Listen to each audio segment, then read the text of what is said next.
MP for Woodspring, Liam Fox. Good afternoon to you, Dr. Fox. We heard Peter Mandelson there, Lord Mandelson, repeating Gordon Brown's claim that it's either a progressive future or a conservative future, not both. Well, of course, given the state of the economy which Labour have left behind, given the state of the society we have and given the state of our politics, what the country needs is a change. What Labour were offering is more of the same. And after 13 years of broken promises, why should we believe any more? They said today, we will not raise income tax. Well, last time they said, we will not raise income tax at basic or higher levels, and they raised it twice. They talk about having the recovery as their first priority, and yet the first act will be to raise taxes, to raise national insurance, which will damage the recovery. And what they're saying when they talk about waste is that they've identified large amounts of waste in government, but they're not going to cut it for another year. No, they're going to ask ordinary hard-pressed taxpayers to pay higher taxes so they can continue to waste it for another year before they start to tackle it. What an absurd programme.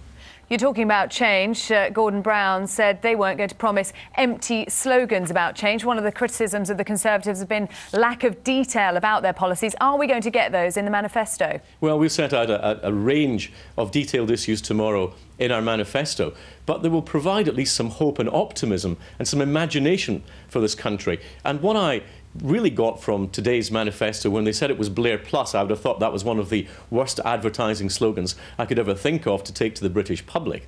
But it did seem to lack any real vision other than a continuation of what we've had already. And what people have had already, I'm afraid they want to change from, which is why I think that they'll be opting for the Conservatives on the 6th of May. But is it going to be more than Gordon Brown said, which is a flimsy 4-page document that doesn't add up?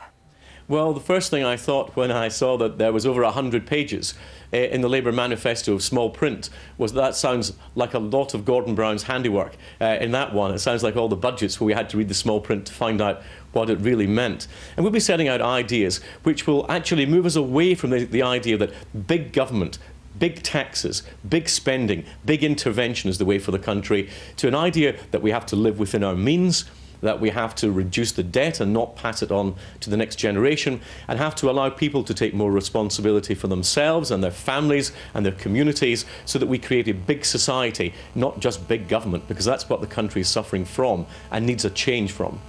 Liam Fox in Westminster, thanks very much indeed for your time this afternoon. Let's go back to Edgbaston in Birmingham there. Gordon Brown and his wife Sarah leaving the new hospital where he made that